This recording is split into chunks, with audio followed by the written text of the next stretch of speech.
Problem set 50। Problem set 49 में हमने पढ़ा है हमारा perimeter of a rectangle and perimeter of a square. यहाँ पे प्रॉब्लम सेट 50 में हमें ये पढ़ना है एरिया ऑफ अ रेक्टेंगल और एरिया ऑफ अ स्क्वायर। अब एरिया रहता क्या है, ओके। फॉर एग्जाम्पल ये एक सर्कल है, ओके। तो ये सर्कल का जो ये एज है ये रहेगा मेरा पेरीमीटर। लेकिन जब मैं ये सर्कल को उठा लूंगी तो ये जो अंदर ये जो लाइंस आपको दिख रही है ये है इसका एरिया, ओके। तो the part that covers that occupies a place is known as a area. अब ये जो एक कैप है, ये कैप जो है ये यहाँ पर है, ओके।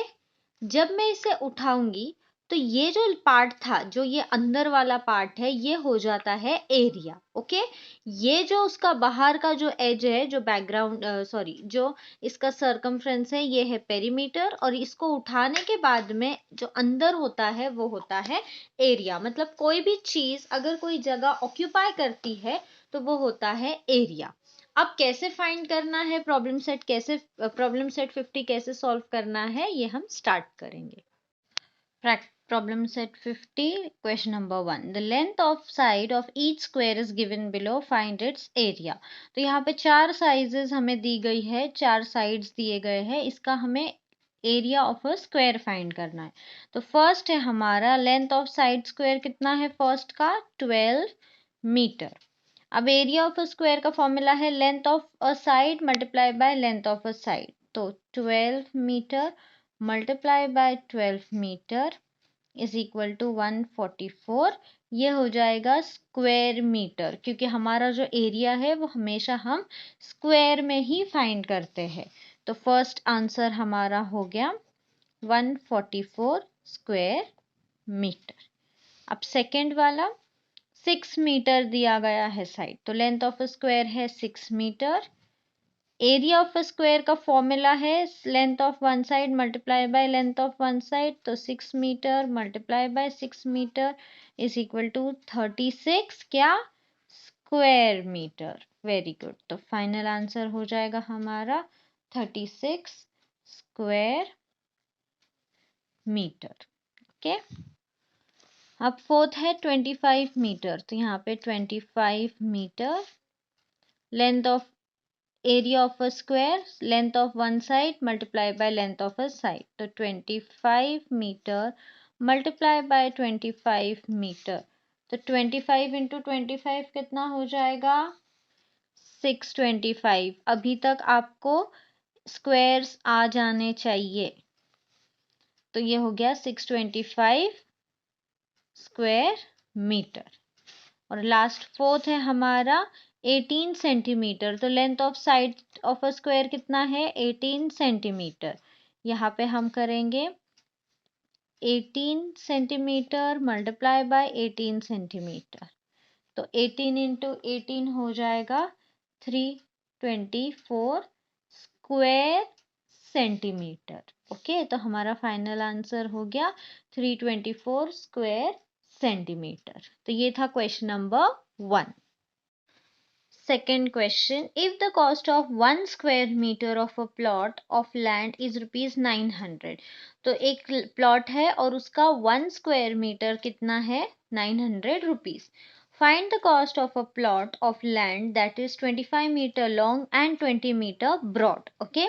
तो यहाँ पे हमें पता है लेंथ और ब्रेथ मिला है। तो लेंथ ऑफ अ प्लॉट कितना हुआ हम लोगों का, 25 मीटर। और ब्रेथ कितना हुआ, 20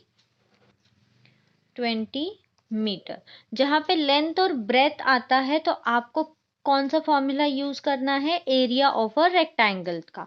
लेकिन यहाँ पे हम प्लॉट वर्ड यूज करेंगे क्योंकि हमारा क्वेश्चन प्लॉट दिया हुआ है इसलिए। तो area of a plot is equal to length into breadth. तो 25 इंटू 20, ये 0, 5 2 5 are 10, 2 2s are 4 and 1 5, 500 square metre. तो अब हमें ये पता चल गया कि जो हमारा प्लॉट है उसकी जो एरिया है, ये एरिया ये 500 स्क्वायर मीटर है। ओके, अब यहाँ पे हमारे पूरे एरिया का ये इतना उसका मेजरमेंट है। अब हमें फाइंड करना है कि अगर एक इसमें से 500 में से एक स्क्वायर मीटर का कॉस्ट 900 है, तो ये पूरे लैंड का कितना है। तो यहाँ पे हम लिखेंगे cost of 1 square meter is equal to 900 rupees. Cost of 500 square meter is equal to 900 multiplied by 5. तो देखो 1 2 3 4 1 2 3 4 9 5 45। तो कितना हुआ 4,50,000। तो यहाँ पे हम फाइनल आंसर लिखेंगे cost of plot of land is rupees 4,50,000. Okay. Third question. The side of square is 4 centimeter. The length of rectangle is 8 centimeter and width is 2 centimeter. Find the perimeter and area of the both the figure. तो square का perimeter और area find करना है और rectangle का perimeter और area find करना है। तो सबसे पहले हम करेंगे स्क्वायर का। Length of side of square कितना है 4 सेंटीमीटर। अब सबसे पहले पेरीमीटर ऑफ अ स्क्वायर। तो पेरीमीटर ऑफ अ स्क्वायर का फॉर्मूला है 4 into length of one side. तो 4 multiply by length of one side कितना है 4 सेंटीमीटर। 4 4 सा 16 सेंटीमीटर। तो पेरीमीटर ऑफ स्क्वायर कितना हुआ 16 सेंटीमीटर। अब एरिया ऑफ स्क्वायर। तो area of square is equal to length of one side into length of one side. तो एक साइड की लेंथ कितनी है 4 centimetre multiply by 4 centimetre 16 centimetre. तो एरिया ऑफ स्क्वायर भी कितना हो गया 16 सेंटीमीटर। ऑफ कोर्स स्क्वायर का हमेशा पेरीमीटर और एरिया सेम ही रहेगा। अब रेक्टेंगल का लेंथ है 8 सेंटीमीटर एंड ब्रेथ हमें दिया गया है 2 सेंटीमीटर। पेरीमीटर ऑफ रेक्टेंगल का फॉर्मूला है 2 multiply by length plus 2 multiply by breath. तो 2 मल्टीप्लाई बाय लेंथ कितना है 8 centimetre plus 2 multiply by breath कितना है 2 सेंटीमीटर। 2 8 जा 16 सेंटीमीटर प्लस 2 2 जा 4 सेंटीमीटर। तो आंसर हो जाएगा इसका 20 सेंटीमीटर। तो पेरीमीटर ऑफ रेक्टेंगल हो गया हमारा 20 सेंटीमीटर। अब हम फाइंड करेंगे एरिया ऑफ रेक्टेंगल। तो एरिया ऑफ रेक्टेंगल हो गया लेंथ इंटू ब्रेथ।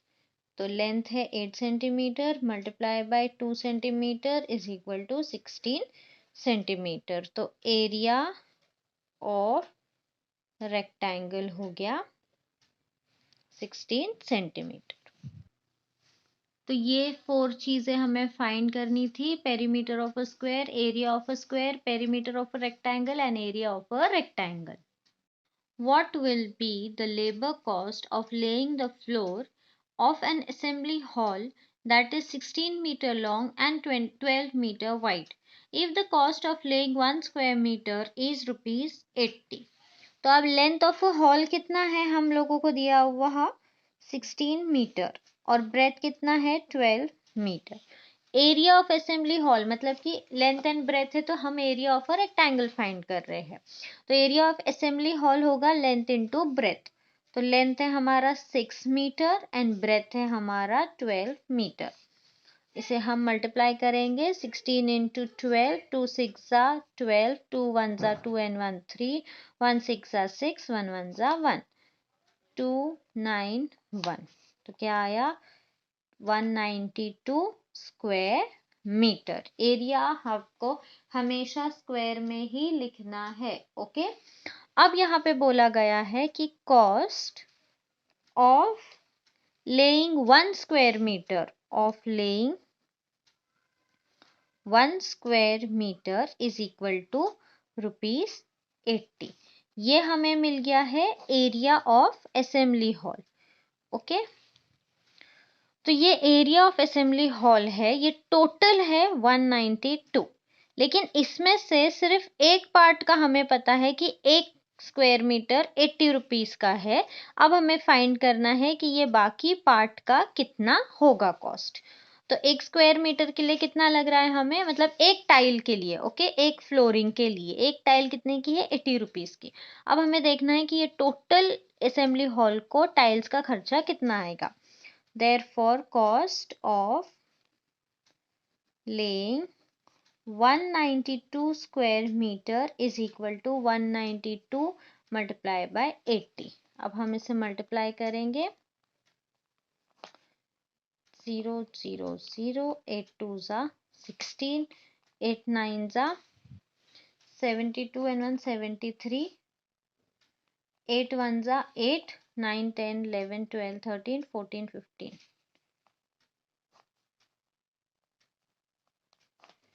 तो आंसर आ गया 15360, मतलब कि 15,360 रुपीज। तो यहाँ पे हम हमारा फाइनल आंसर लिखेंगे।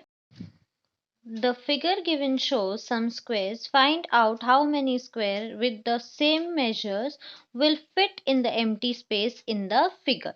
अगर आप गौर से ये फिगर को देखोगे तो ये कौन सा फिगर है, ये रेक्टेंगल है, ओके। अब रेक्टेंगल का जो हमारा लेंथ है वो है 4 यूनिट्स का, 1 2 3 4, और हमारा जो ब्रेथ है वो है 3 यूनिट्स का। तो लेंथ हो जाएगा हमारा 4 यूनिट्स और ब्रेथ हो जाएगा 3 यूनिट्स। अब एरिया ऑफ अ फिगर मतलब कि ये पूरा अंदर का एरिया कितना हो सकता है, तो लेंथ इंटू ब्रेथ, 4 इंटू 3, ये हो जाएगा 12 यूनिट्स। अब हमें ये पता है कि इसके अंदर कितने बैठेंगे पूरे बॉक्सेस, 12 टोटल बॉक्सेस, मतलब एरिया इसका 12 का है। अब हमें क्या पूछा गया है कि यहाँ पे एम्प्टी जो स्पेस है इसमें कितने बॉक्सेस फिट होंगे। तो हम यहाँ पे क्या करेंगे, number of boxes is equal to 12 minus, ये है हमारा टोटल एरिया। अब ऑलरेडी कितने बॉक्सेस है, इसमें कितने यूनिट्स है, 1 2 3 4 5 6, माइनस 6। तो आंसर हो जाएगा 6 यूनिट्स या फिर 6 बॉक्सेस, स्क्वायर्स, जो भी आपको चाहिए आप लिख सकते हो, ओके। तो हमारा फाइनल आंसर हो जाएगा 6 यूनिट या फिर आप 6 स्क्वायर्स भी लिख सकते हो, ओके। यहाँ पे मैंने क्या किया, ये एक रेक्टेंगल फिगर है तो सबसे पहले मैंने एरिया फाइंड की। एरिया मुझे मिल गई लेंथ इंटू ब्रेथ का फॉर्मूला यूज करके, वो है 12 यूनिट्स।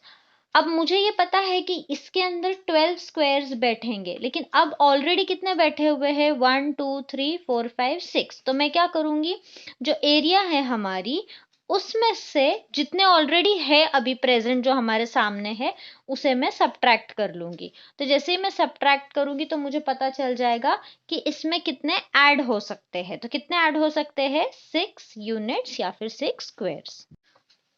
इस प्रॉब्लम सेट का और इस चैप्टर का लास्ट क्वेश्चन जो है वो एक एक्टिविटी जैसा है।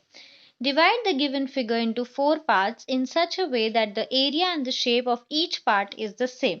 Color the parts with the different colors. Okay?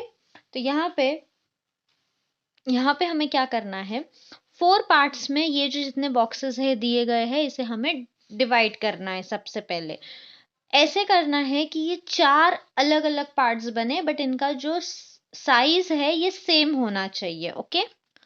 अब सबसे पहले हम हमारे जो फिगर है वो गिनेंगे, 1 2 3 4 5 6 7 8 9 10 11 12, ओके।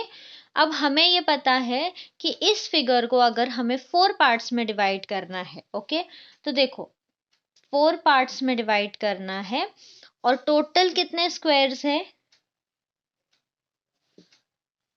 12 है, ओके।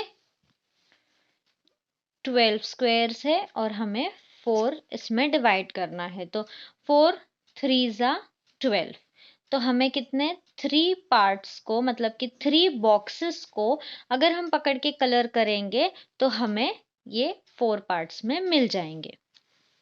तो अब हमें पता है कि हमें 3 बॉक्सेस को कलर करना स्टार्ट करना है।